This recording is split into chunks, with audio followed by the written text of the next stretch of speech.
मेरा नाम काजल है। हम लोग कारखाना काम करने जाते हैं। सुबह हम दोनों खाना खा कर निकल गए। उसके बाद में 12:30 बजे हम दोनों आए तो उसने हमारे दोनों के साथ खाना खाया।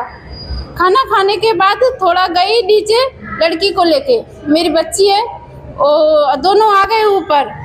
तो उसके बाद में गई नीचे थोड़ा मोबाइल लेने, तो मैंने बोला बेटा मोबाइल ना चार्जिंग पे लगा है, तू देख ले, चार्जिंग हो तो ले जाना।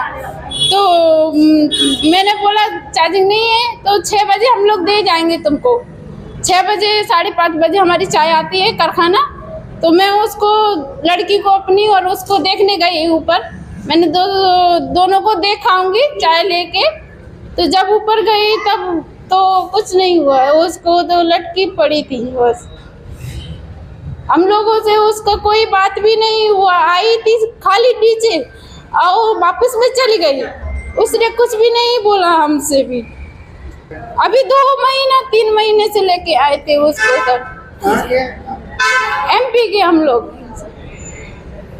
જામનગર જિલ્લાના પંચબી પોલીસ સ્ટેશન વિસ્તારમાં ગઈકાલ રોજ 11 વર્ષની દીકરીએ સુસાઇડ કર્યાની ઘટના સામે આવેલી, જેમાં જાહેર કરનાર મરણ જનાર દીકરી છે એની મોટી બહેન કાજલબેન વિનોદભાઈ જાદવે જાહેરાત આપેલી છે.